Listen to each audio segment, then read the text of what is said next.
Welcome back to the Hal Sparks radio program, Mega Worldwide. He made it through the break. He made it through the break. And here he is with us, Philip Bittner, live from Ukraine, joining us again. And Johnny Million will be farming questions from the chat at infotainmentwars.com or at twitch.tv/Hal Sparks or on the Facebook page or however you get in there, because they all come in a big slather. And also, let's just jump straight in. Before, yes, it is a slurry of them. Yes. Because of some of the language used. No. Welcome, Philip. And by the way, give us your direct update right now, because I know what questions I have, and we definitely have there. But I've been back in Kiev. Yeah. I've been back in Kiev for about 3 days, and I've just kind of been going over my notes and everything. And I'm in the midst of publishing my vlog as we speak. So probably by the end of the broadcast, it'll be up online on my YouTube channel. And it's just my experience out in the Bakhmut salient, the kind of pocket out there, and how, it's about as close as I've come to the front lines in this war so far, and about as close as I really want to go. But a lot of outgoing artillery and some incoming artillery brushed up against a small arms engagement, but we went the other direction, so thankfully didn't get involved in that. But it's just a good, always good to kind of, I have always said that my intention was to let the networks and the other guys go and do the daily, who's taking this ground, who's right, the sports news, the numbers, right, the horse race, or just kind of like this is the tip of the spear kind of stuff, and I was going to do context, but it's always good to get out there and at least get a lay of the land and get the atmospherics and get some actually on the scene reporting and talk to soldiers, talk to people out there, get the feel of things. That's important. I wasn't going to ignore that altogether, but I have no desire to go dodge bullets. Done that enough in my life. I don't need to do it again. The larger part of it is there's no indication of a rout. There's no indication of an imminent collapse in Ukrainian positions or morale. They know what's going on. They recognize that there's this pincer movement that the Russians are trying to chop off Bakhmut, and we got right up to the town right next to Bakhmut, and we're taking incoming rounds and all that kind of stuff. But the soldiers were very professional, very organized, no sense of panic at all. So I don't see them cracking and running anytime soon. Whereas we know that the Russians are dying approximately 1,000 a day, and that's got to wear on their morale and their situation. And plus the fact that they're facing the Wagner guys, which are made up of a good percentage of criminals who don't want to be there anyhow, much less the regular Russian army, which is made up of conscripts who are kind of dragged off the street sort of thing and quickly trained and thrown into the meat grinder. So, I don't think the Bakhmut is going to fall anytime soon, but who knows? The battle's been going for some time.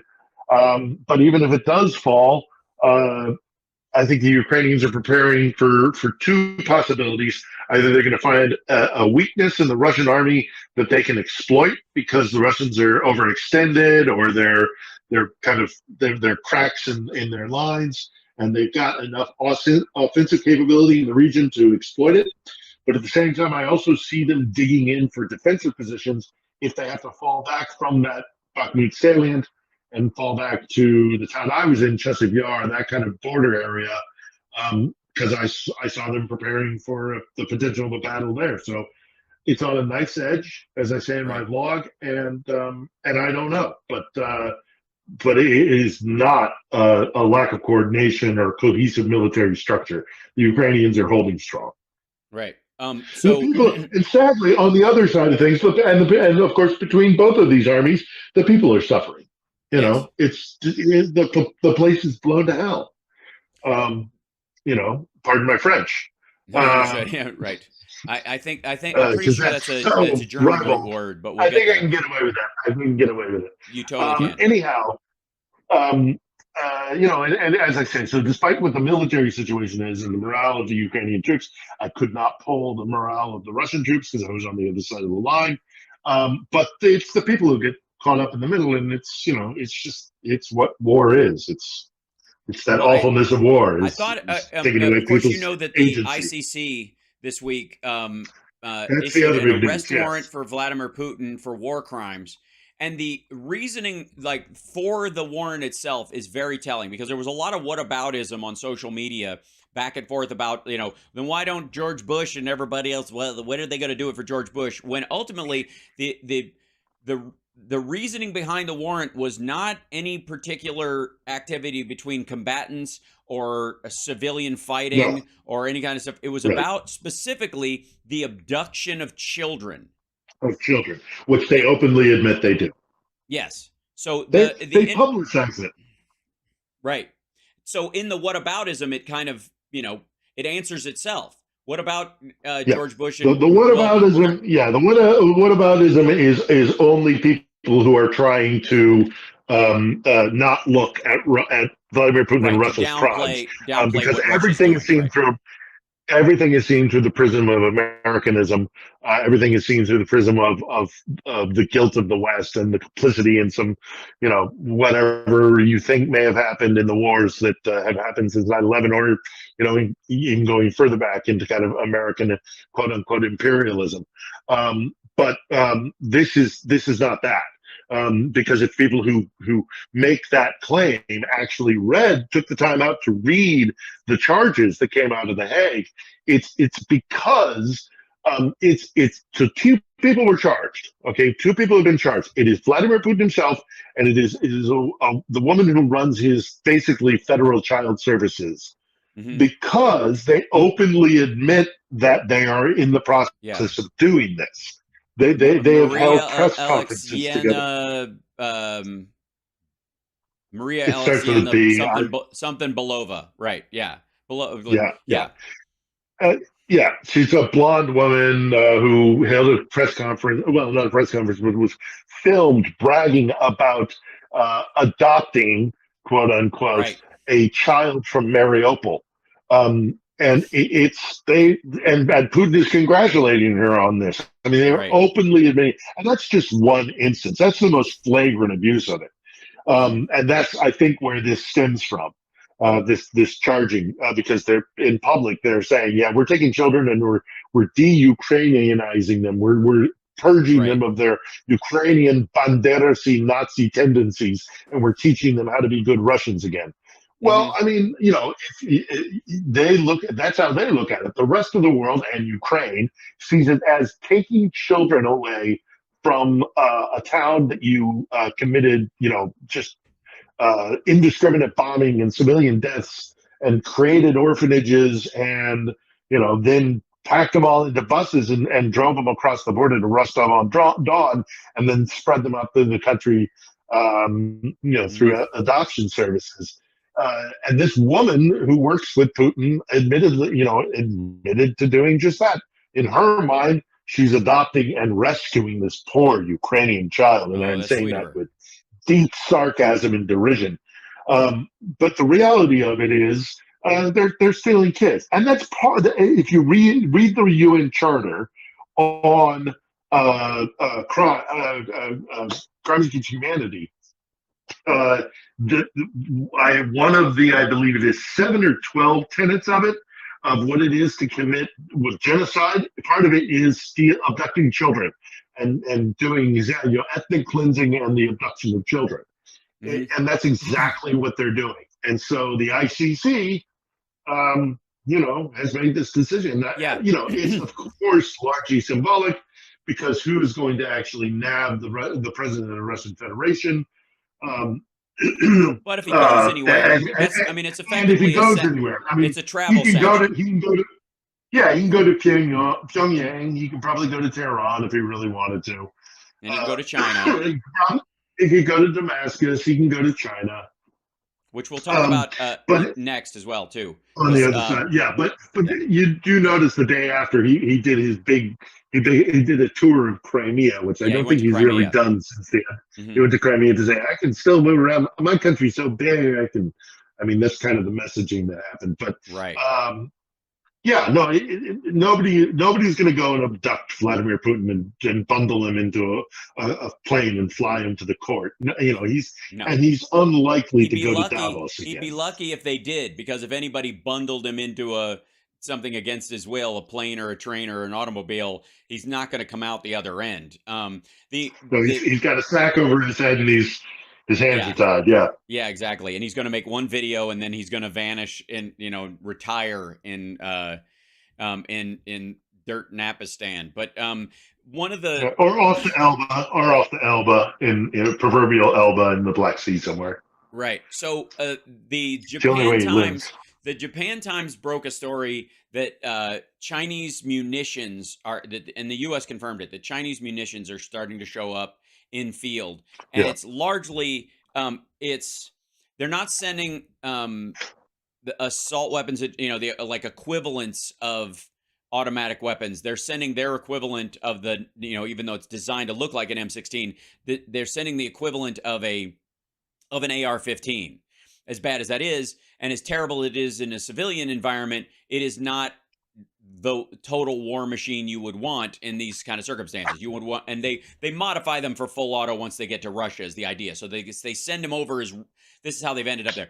China makes them, they send them over as hunting rifles because they're single shot, and then they send over the modifying mechanism.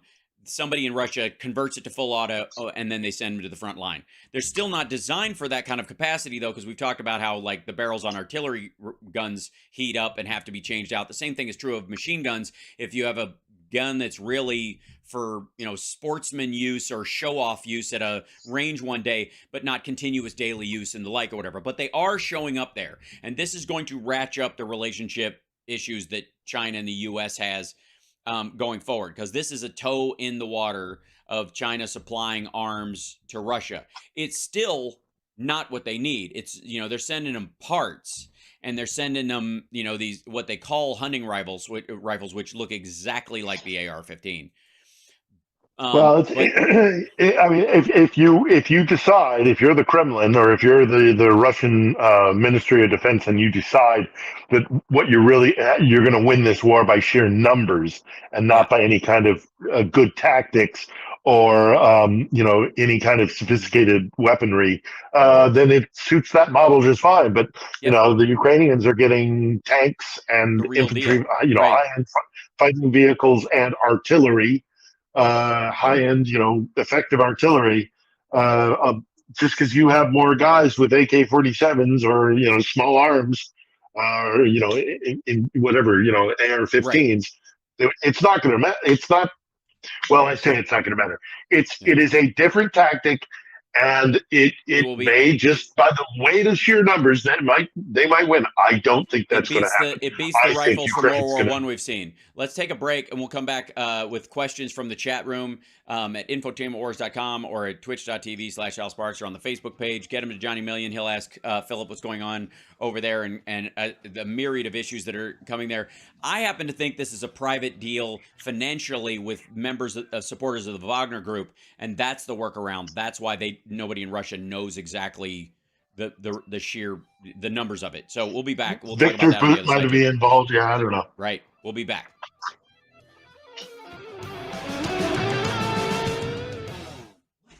You're locked into the Hal Sparks radio program, Mega Worldwide. So Putin visited Crimea, going out there, had a chance to, I think he rode a dolphin with his shirt off. It was, of course, a dolphin loaded with explosives and laser beams on its head. They don't have sharks anymore. They all sank with the Moskva. But Philip Ittner's with us, and so is Johnny Million. And Johnny, are there questions from the chat we can get to? There Philip are while questions from the chat. Mm-hmm. Okay. You ready? As I'll So ever the be. first question is from John G. Does the latest Russian aggression have any impact in Kiev? The latest Russian aggression. I mean, I don't know what specifically he's referring to, but I mean, generally, no. Kiev, I mean, aside from, I mean, I don't think Kiev can get any more enraged by what the Russians do. So, we crossed that line a long time ago. There's no compassion left. There's no love left for Russians. So, you can't be any more angry at them. But it also, there's very little the Russians can do to dissuade or induce fear or any of that kind of stuff in the Ukrainians, because we're past that too. Because after a year of what they've been doing, it's clear it's either defeat them, push them back on the other side of their border, or they're going to destroy what it is to be Ukraine. They're going to actually try and eliminate the entire concept of Ukraine and Ukrainians. So they can't be. There can't be more influence on them than that already is. So yeah, they've kind of pegged the meter on their world violence.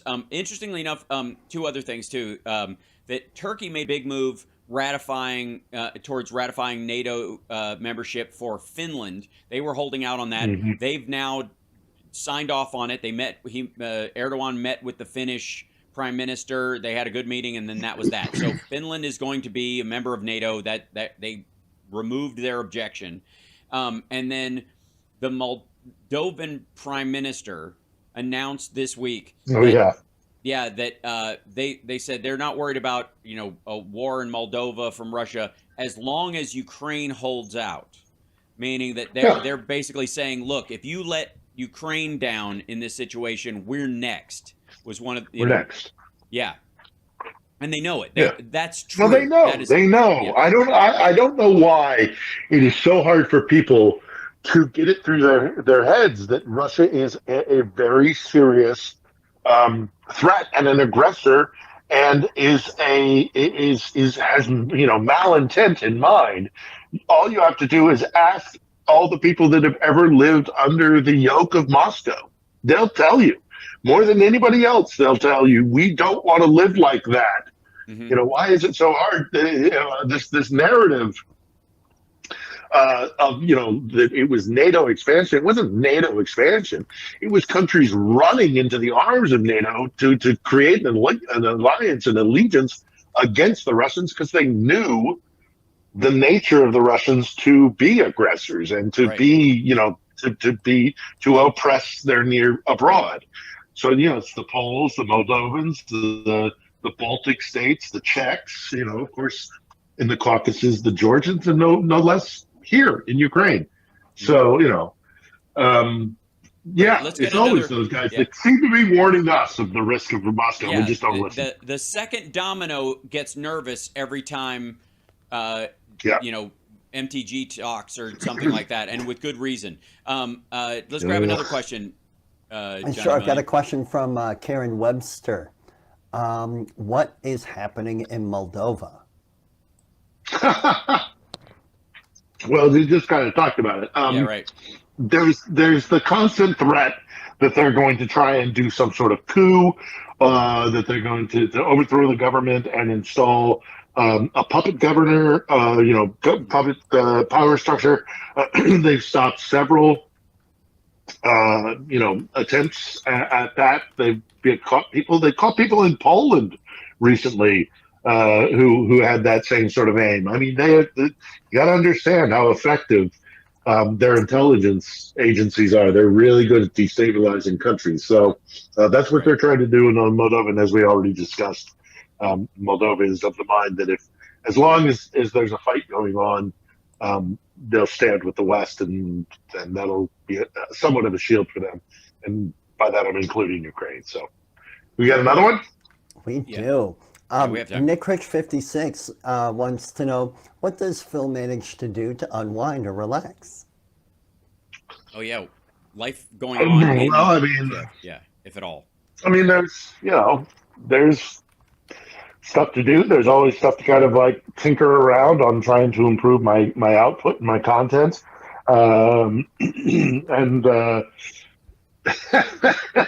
I play video games. There you go. All right. Whatever to distract yourself. Big, movie buff, big, consumer of content. And then there's, Kiev's a wonderful city, and I can go, around to the historical sites and all that kind of stuff. There's, there's lots. There's lots. Right. Is there we know you go to like a local restaurant, there's a local market near there or whatever. I think also the question probably entails, are people, for lack of a better phrase, soldiering on, keeping calm and carrying on in terms of having a social life as best they can under the guises, as they did in Paris during World War II, as they did anywhere when occupying forces were around or the threat of violence was ongoing. People tend to do that. Life finds a way. Saw that coming. I mean, there are also those who are desperate not to let the war affect them, and that's their way of defiance against the war. That's their way of defiance against the Russians, is to not let them change your life. So, you go about your daily life. I mean, I go to the market. I pick up some food for dinner. I do all the normal, mundane things, as millions of other Ukrainians do, and then the air raid sirens go off, and you have to decide whether or not you want to go shopping for that, whatever it is, or seek shelter. That's how we live. Right. We got a couple minutes, so let's grab another question before we get to the next break. Is the Russian army now using equipment from the 1960s? That's from Ed's 3D Tech. Yeah, we've heard just today. I don't know about the well, yes, they are using 1960, even older equipment. I don't know how widespread it is. It's any one sector. Like, you hear stories of them pulling out old sniper rifles from 1918, that kind of thing, even that far back. But you hear them pulling out infantry fighting vehicles from mothball from the 60s. You hear incidents of like, a unit will run across a Russian unit with a box of Afghanistan war era grenades, which I just saw today. I don't think it's systemic, but then I'm not sure how cohesive Russia's military is right now. Not because of war stress, but because of the corruption. And I think they've been caught. The guys who were supposed to keep the stockpiles ready and getting new munitions are now having to pull anything they possibly can out of their posterior to try and kind of make this thing work, when really we clearly see that the military was not what it was supposed to be, mainly because Putin runs a kleptocracy. By the way, in the last, I guess since September, when the Ukrainians took back Kharkiv and areas around that in places like Izium, they apparently found the remnants of the, I guess the 53rd Anti-Aircraft Brigade, the ones that shot down the Malaysian Airlines MH17. That group, which has had a warrant out for it, since that happened internationally, members of it were deployed in Kharkiv at the beginning of this war, had set up an anti-aircraft battalion station there in an old toy factory. And when it was reclaimed, they found all the station stuff that you would expect to find when a bunch of guys, are there for a while and then bug out all at once.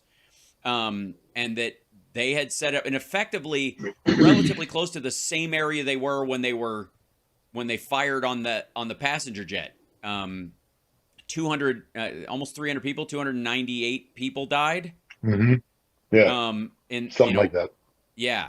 And a Malaysian airline flight, which is just like, just like, could you have picked a flight of people less involved in what you're right after the disappearance? Yeah, right after the disappearance, that eerie disappearance.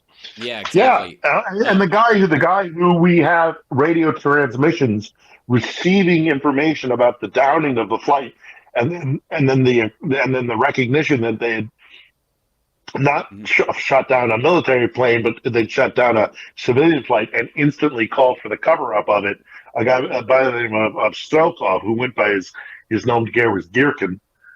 He is sitting in Russia right now. I believe he's somewhere outside of Rostov, and he is one of the biggest opponents and critics of the war because he's bitter because the Russians used the Donbass fighters as less than troops and kind of sent them on suicide missions. So those who say that, oh, Moscow really cares about the people of the Donbass, well, the first thing they did was use the people of the DPR, which is the proxy group that they propped up in Donbass. Yes. They use them like cannon fodder, and so now Strelkov is in Russia complaining about it. So, like, my point is, if they love the Donbass so much, then why do they treat them like trash? So that puts pain to the whole, like, question. Oh, they're just protecting their poor Russian minorities in Ukraine. No, they don't care. They don't care. Right. We'll talk about this more on the other side of the break, and we'll have a bit of a happy ending, I think, because there's a couple of pieces of news that are going on. And then, of course, more with Philip Ittner. Follow him on Twitter at Philip Ittner, 1 L in Philip, 2 T's in Ittner. Johnny Million as well. And Johnny Million's got a new Twitch channel, twitch.tv/It's Johnny Million. That's me. All right, I'm just going to launch right into the Monty Python theme on my own. Is that how it works? I see. Well, we're separated. The timing would be off. I'm Hal Sparks. We'll be back right after this.